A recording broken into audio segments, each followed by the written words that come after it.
А в этом выпуске мы покажем пустыню Наска с загадочными рисунками, оазис в песчаных дюнах, розовое озеро в национальном парке Паракас и золото инков. И не забудьте подписаться на наш канал, нам это очень важно.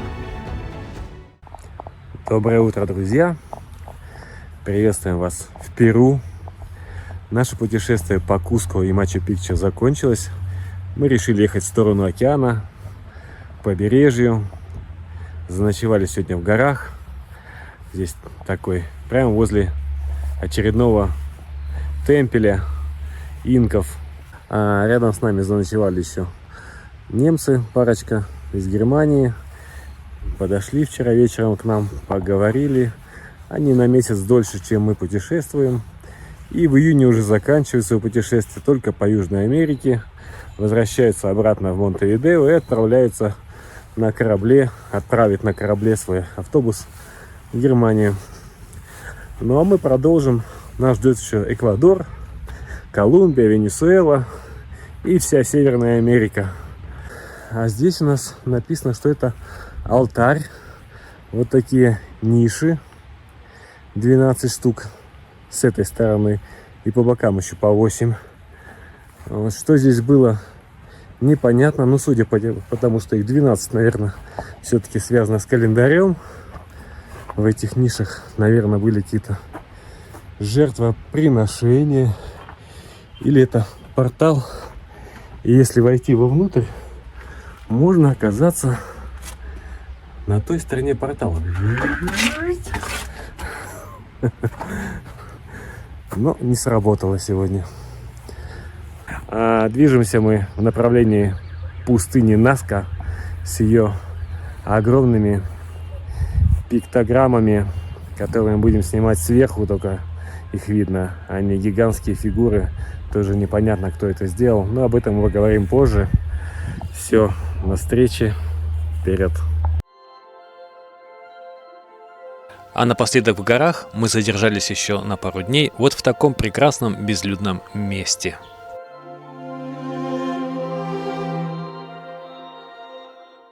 Итак, друзья, мы пробыли 6 дней в Куско и в Мачу-Пикчу. И после этого мы решили поехать к океану опять. Проехали через горы. Это примерно 400 километров. Ехали мы 4 дня не спеша. Высота была максимум 4400, ну примерно. А потом перед самым океаном мы вот уже начали спускаться. И приехали в пустыню Наска, где мы хотим увидеть рисунки, которые древние инки и местные народности выкладывали в пустыне. В пустыне гигантские, огромные, так называемые геоглифы. Плюсы высокогорья: не жарко, нет комаров, мошек. Спустились вниз, стало лучше дышать. Но появились злые мошки, которые хуже комаров в 10 раз. Оля выбирает овощи и фрукты.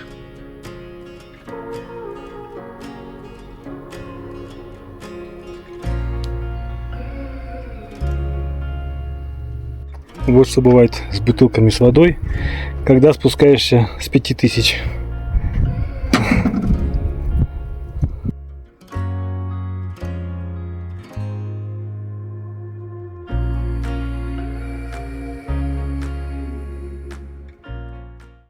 И вот мы добрались до первого геоглифа. Вернее, их здесь 3. Сейчас мы их посмотрим сверху. Геоглифы Наска, как и затерянный город инков Мачу-Пикчу, одна из самых загадочных достопримечательностей Перу. Гигантские геометрические фигуры были созданы в период между 1 и 5 веком нашей эры. Сегодня известно около 143 рисунков, 13 тысяч линий и полос и около 700 геометрических фигур.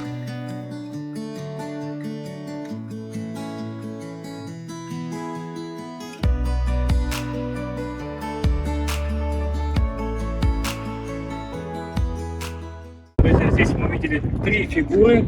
Это ящерица, лизард, дерево и вот такое существо непонятное.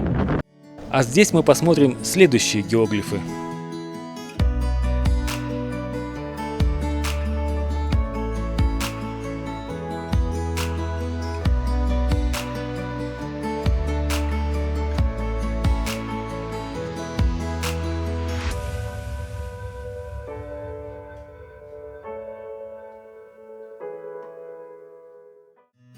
Чтобы увидеть геоглифы, нужно подняться на высоту.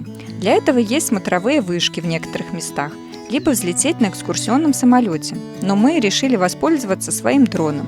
Единственная проблема – найти эти фигуры, так как они разбросаны на большом расстоянии друг от друга.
Мы в Наска в музее. Это частный музей Антонини. Здесь выставлено около 300 артефактов и предметов искусства. Одной из изюминок музея в Перу является галерея человеческих останков, которые оставались после жертвоприношений. А это копия гробницы цивилизации Наска.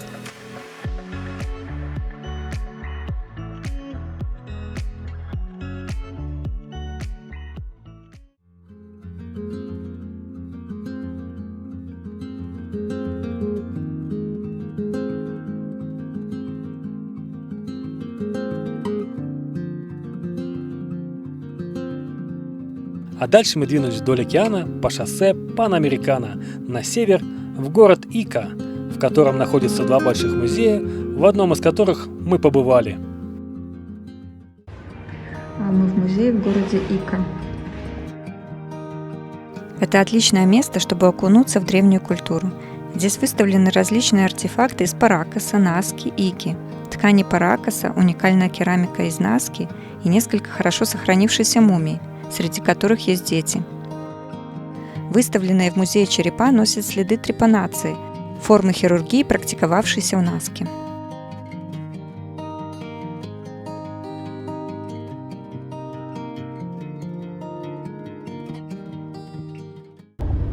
Посмотрите, какие здесь машинки, тук-туки, похожи на аттракцион электрических автомобилей в парке, когда они ездят, между собой стукаются и разъезжаются в разные стороны без последствий. Попали в пробку из тук-туков.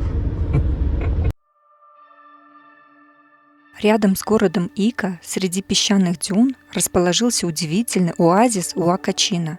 Уникальность его заключается в местоположении. Оазис находится в центре одного из самых засушливых мест на планете, в пустыне Сечура.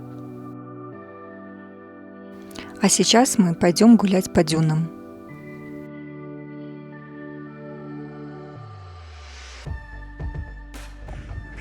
Мы кое-как забрались на первую песчаную дюну, которая высотой не больше 50 метров. Но то, что нужно преодолеть дальше, нам, конечно, будет тяжеловато. Таких песчаных дюн я не припомню. В Намибии говорили, что самые высокие. Но тут раза в два, а то и выше. Вот так вот устраивают поездки на баги по дюнам. Удивительный оазис в песках. Попались, как обычно, совершенно случайно. Даже не предполагали, что здесь такое. А тут такой маленький Лас-Вегас. Отели, казино, бары, дискотеки, клубы. вечером много музыки. Ну, очень прикольное место.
Не пойдем туда наверх. Очень жарко. Мы не оделись. Да, солнцезащитный крем не взяли. Не подготовились. Будем сейчас скатываться вниз. Садись, Андрей, катись. Подожди меня. А мне кто руку даст? О боже, я боюсь. А теперь... Улетели полные кроссовки песка. Песчаные дюны — это не просто так. Я думаю, что мы с собой еще увезем незаметно.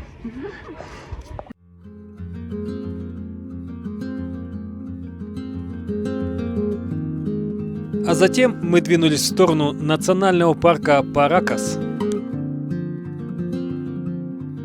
Проезжаем фавелы. Перуанские, да, пустынные. Так они выглядят. Песках. Жутковато, просто лачуги. Грязно очень. Так заселяют пустыню. Уже 3-й квартал проезжаем, застройки. 3-й район, который будет застраиваться. Все коммуникации проведены. Осталось только построить дома. Улицы готовы, освещение тоже.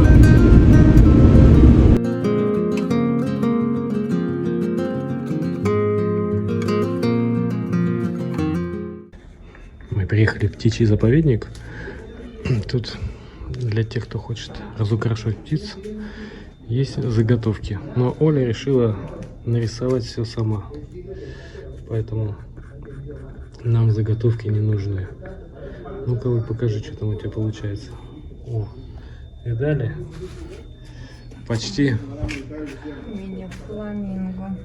фламинго получилось. Зелененький цвет. Зелененький фламинго. Планета Пульин. Мы находимся в огромном птичьем заповеднике. Столько птиц мы еще ни разу не видели. Они, правда, далеко, только через бинокль можно рассмотреть. Вот. Но поэтому показать вам не сможем.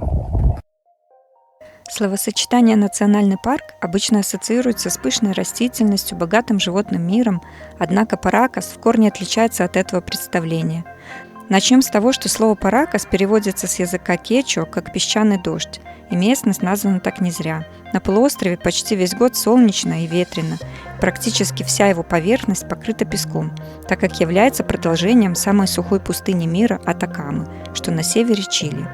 На месте национального заповедника когда-то был океан, поэтому глубокие слои его почвы очень просолены, а сверху все это покрыто слоем песка терракотового цвета. Такой состав почвы плюс отсутствие дождей не способствует росту каких-либо растений, поэтому флора здесь практически отсутствует. Побережье Паракаса представляет собой преимущественно скалы, глубоко врезающиеся в воды Тихого океана. Имеются там и красивые песчаные пляжи, однако холодное течение делает побережье воды малопригодным для купания, так как вода в них никогда не прогревается.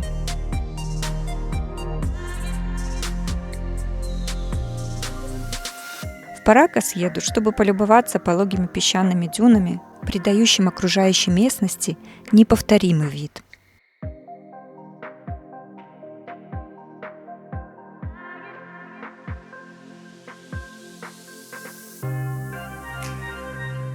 Смеркалось, и мы решили заночевать в парке, и в поисках укромного места обнаружили вот такое вот чудо природы, которое не обозначено ни на одной карте.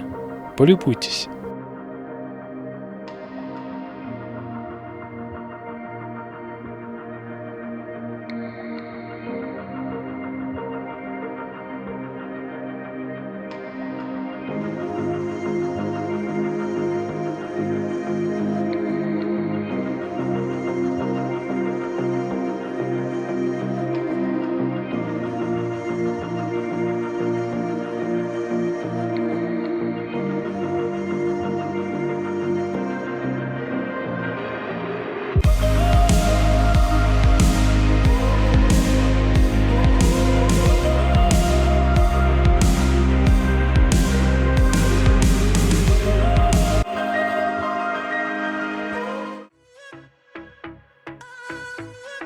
А на следующий день наш путь лежал в сторону Лимы.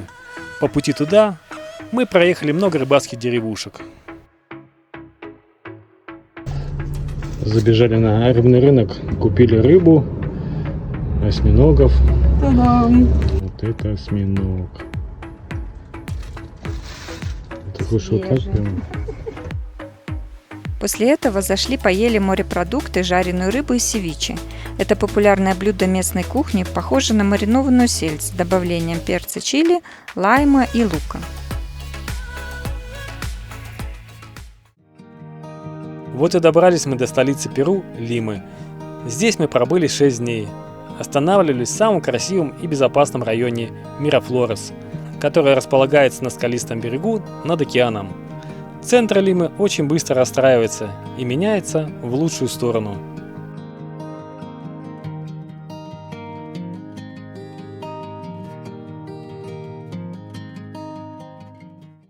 Заехали в столицу Перу, Лима, на Bosch. Поменяем стартовую батарею вот на эту, на Bosch. Вот, довольно-таки приличная мастерская, хорошие машинки. Ребята сняли аккумулятор, и оказалось, что у меня здесь расплавленная и дырка, то есть он поэтому и стал плохо работать. А это образовалось из-за того, что на этом месте стоял предохранитель для бустера, и он, видать, перегревался и в конце концов расплавился, но и расплавил корпус батареи. Вот, так что мы не зря залезли сюда и поставим теперь новую батарею, и будет все зашибись. Всех приводят, показывают наш случай. А делали мне проводку к бустеру ребята из Минска. Что-то не досмотрели.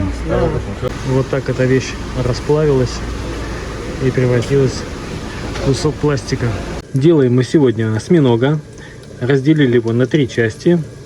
Вот это одна часть, одна в холодильнике и одна жарится в чесночном соусе, в сливочном масле с кинзой, петрушкой, перец, соль. И там варятся макаронки к нему. Так что вот такая будет вкусная еда. Мы находимся в Лиме, в музее Пукльяна. Этот комплекс пирамид начали раскапывать в 1981 году. И до конца еще его не раскопали, но построили здесь музей. Сейчас мы посмотрим внутренности этого комплекса, походим по пирамидам. Ему уже около 1500 лет. Вот.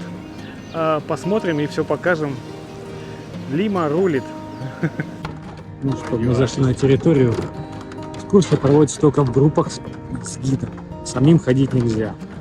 Вот наша англоязычная группа. Археологический комплекс Уака Пукльяна в Лиме интересен тем, что находится в самом центре столицы, и всем, кто желает соприкоснуться с культурой древних цивилизаций, не нужно ехать далеко за город. Он ведет отсчет своей истории со II века до нашей эры и служил важным церемониальным центром, в котором проводили ритуалы и даже жертвоприношения. Главным объектом является пирамида высотой 22 метра, которая построена из глины. Зашли в местную кондитерскую попробовать пирожного перуанского. А оно выглядит вот так. Вот это суфле из черемоя, а это их фирменный шоколадный торт, называется Ля Аморе, как и само кафе. Что это? Пирожное очень вкусное, самое вкусное, где мы ели. Мы заехали в Лиме в музей золота. Сейчас посмотрим, как это выглядит, и расскажем. Вперед!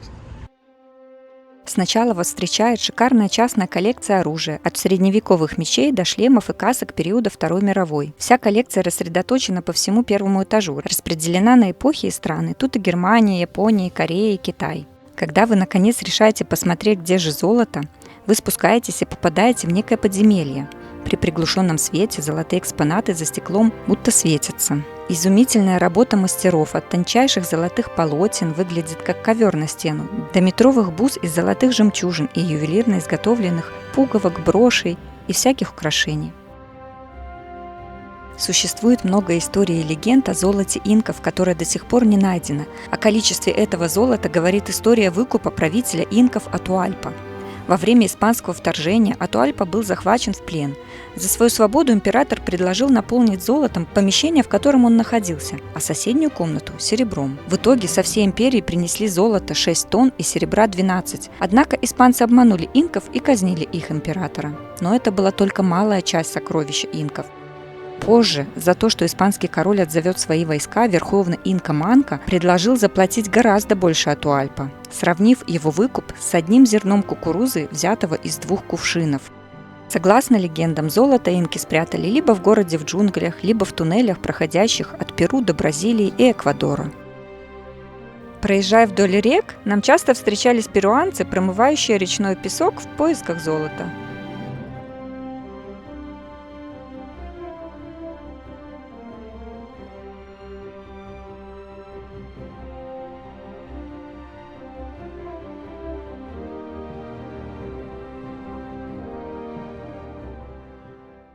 Друзья, мы уже 5-й день в Лиме и, наверное, потихоньку будем отсюда уезжать, скорее всего, завтра. А остановились мы в немецком клубе. Въезд сюда для туристов только с немецкими паспортами. За это ты получаешь бесплатно все удобства, то есть душ, туалет, бассейн, различные вот активити спортивные, если надо. Вот. Никто тебя не трогает, все это бесплатно. Прямо супер. Случайно узнали и прокрались на эту территорию. И теперь вот несколько дней здесь зависли. Вокруг ресторанчики, кафе. Даже на территории есть классное кафе. Вот. Даже не хочется уезжать отсюда.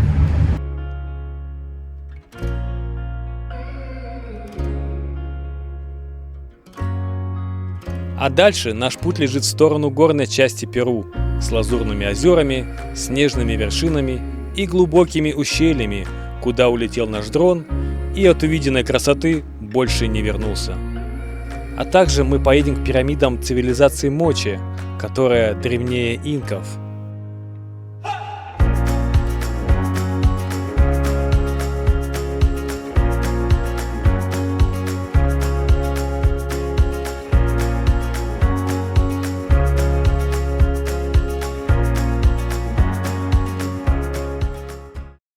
Спасибо за просмотр.